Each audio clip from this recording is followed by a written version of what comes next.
Malu, ada malu kepada Allah, ada malu kepada manusia. Malu kita kepada manusia. Guru kita datang, kita tetap ngomong, nggak salaman. Malu, masya Allah. Enggak Ustaz. Barakallahu fiik. Barakallahu.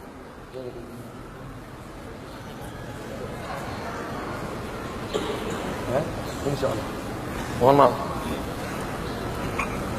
Ada malu kepada Allah SWT, ada malu kepada manusia. Ini petantang tenteng, wow, nggak ada malunya. Maka suaranya direndahkan dikit. Malu kita. Nah, Bapak Ibu yang dimuliakan Allah Subhanahu wa taala, ada orang yang malu kepada manusia tapi tidak malu kepada Allah. Ada pula orang kalau malu kepada Allah pasti malu kepada manusia. Kenapa? Karena Allah yang menyuruh dia untuk malu kepada manusia. Di antara ciri sifat orang yang malu itu apa?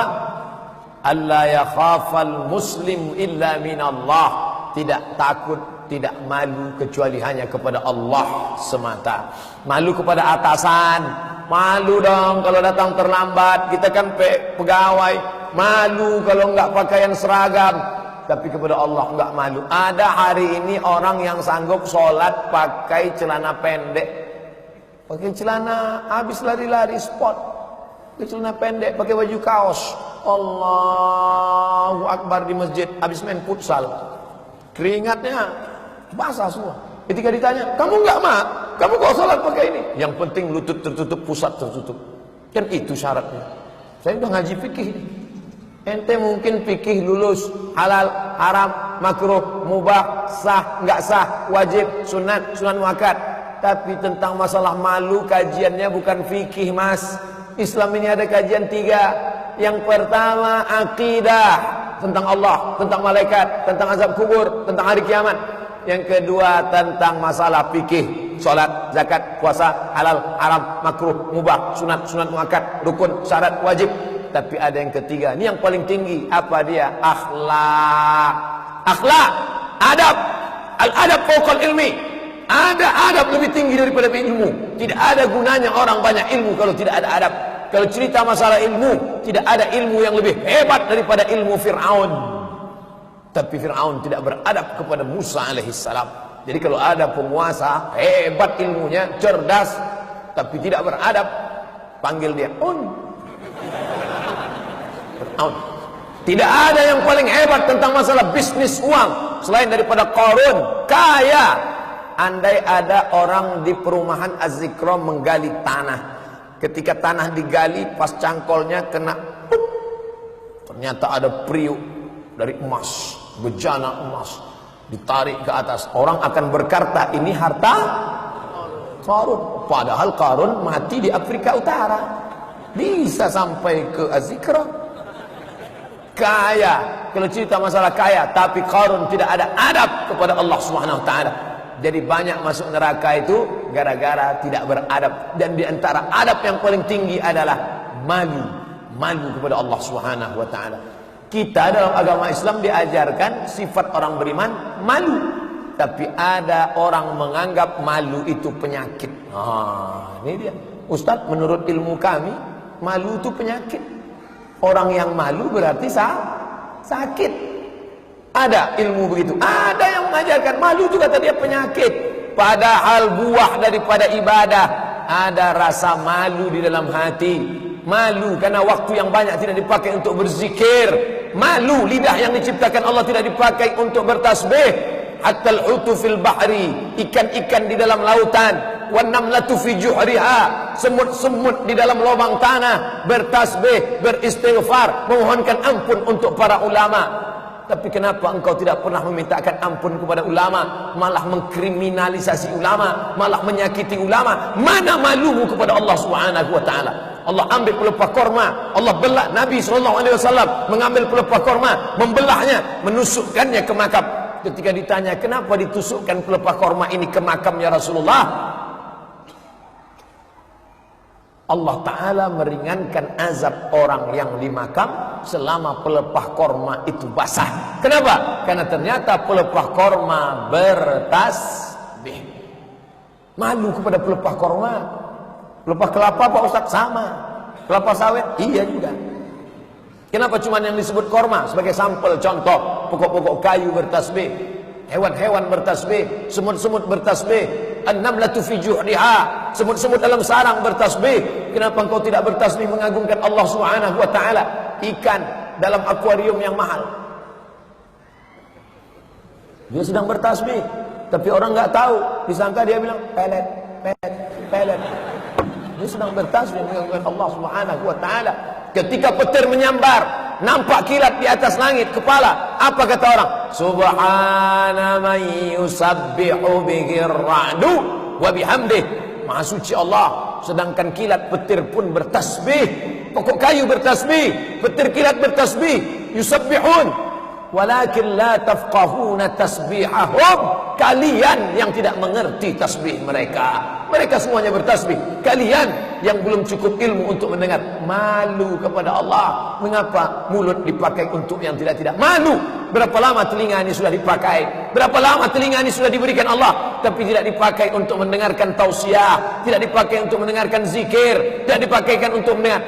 Alhamdulillah, andai mati kita, mati, orang-orang yang ada majlis zikra meninggal dunia, diputar lagi rekaman telinganya, begitu didengar rekaman tanggal 23 Ramadan, hari Jumat, rekaman pertama salat subuh di Masjid Az-Zikra, telinga mendengar ayat-ayat sujud tilawah, ayat sajadah sujud tilawah. Selesai itu terdengar suara tuan guru mengajak berzikir.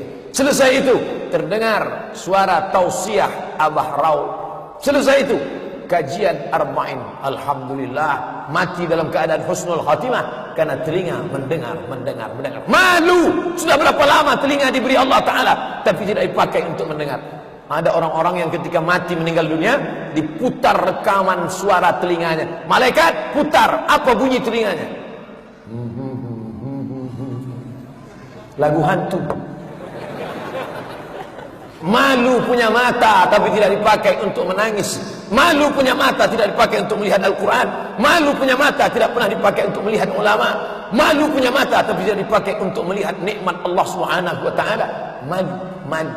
Inna sam'a, pendengaran, wal basar, mata, wal fuad, hati dan pikiran. Ada satu neraka. Isi neraka ini orangnya bukan karena tidak sholat, bukan karena tidak puasa, bukan karena tidak baca Quran. Lalu kenapa mereka masuk dalam neraka ini? Lau kunna nasma'u, andai kami mau mendengar, au na'qilu, andai kami mau berpikir, ma kunna min ashabis sa'ir, kami tidak akan masuk neraka sa'ir. Ada satu neraka namanya neraka sa'ir. Tempat siapa? Tempat orang yang tidak mau menggunakan telinga dan akal pikiran. Alhamdulillah, akal kita pakai. Afala ta'qilun, afala tatafakkarun, afala tatadzakkarun. Am ala qulubin aqfaluha, afala yatadabbarun al-Quran. Mengapa mereka tidak memikirkan isi Al-Quran? Mengapa tidak merenungkan makna Al-Quran? Apakah hati itu sudah terkunci? Ini malu. Jadi malu ini kalau coba nanti buat kursus malu. Alhamdulillah Pak Ustaz, setelah ikut kursus ini kami menjadi malu. Kenapa nggak pernah ke masjid lagi? Malu keluar rumah Pak Ustaz. Nggak benar ini. Berarti salah. Bukan itu makna malu. Justru malu kenapa nggak ke masjid setelah azan berkumandang. Malu kepada Allah Subhanahu wa taala, malu kepada Rasulullah. Malu minta dekat sama Nabi. Wa adkhilnal jannata ma'al abrar, ya azizu ya ghafar. Masukkan kami ke dalam surgamu ya Allah, bersama para ulama, bersama para sahabat Nabi. Sahabat Nabi masuk surga, namanya Abu Bakar Siddiq. Sodakohnya berapa? Abu Bakar Siddiq punya bapak namanya Abu Quhafah. Abu Quhafah punya cucu namanya Asma, anak Abu Bakar. Abu Quhafah datang, Asma, ya, mana emas Abu Bakar? Emas bapakmu mana? Datang Asma, dia ambil batu bulat, dia masukkan ke kain. Mbah, ini emasnya. Abu Quhafah megang, oh masih ada. Padahal batu. Abu Quhafah buta, dia nggak bisa melihat. Oh ya masih ada. Itu dalil boleh bohongi orang buta. Kalau orang butanya jahat, dia marah karena dia katakan ini emas Abu Bakar pasti sudah habis dibawa Muhammad kan? Muhammad itu ngabisin harta aja, mana emasnya? Dia nggak suka anaknya masuk Islam. Tapi cerdasnya Asma masih ada, Mbah. Nih coba rasa. Iya masih ada. Itu bukan nipu, itu namanya siasat. Siasat menghadapi pendusta. Wa makaru wa makarallah. Musyakalah namanya dalam ilmu balaghah. Membalas perbuatan orang yang jahat dengan perbuatan yang sama, dengan kejahatan, tapi tidak dikatakan dusta bohong. Kenapa? Al-harbu khid'ah. Dalam perang ada siasat, ada tipu muslihat. Begitu juga nanti andai terjadi perang, lalu kemudian saya masuk ke rumah bapak, saya masuk ke dalam tempat tidur bapak di bawah, tiba-tiba masuk musuh ke dalam. Ada Ustaz Somad masuk ke dalam, ada dia di dalam. Tidak ada satupun yang masuk ke rumah ini, tidak ada satupun yang masuk ke rumah ini. Habis itu tentaranya pergi. Ternyata di bawah kasur itu ada 5. Namanya siasat. Siasat. Apa maknanya? Bahwa ketika sampai masanya kita ini akan ditanya di hadapan Allah Subhanahu wa taala. Di antara sunnah-sunnah kenabian, ta'attur, memakai parfum wangi, harum semerbak, wan nikah, menikahi perempuan, wasiwak, bergosok gigi, wal haya, malu kepada Allah Subhanahu wa taala. Apa tanda hati keras? Di antara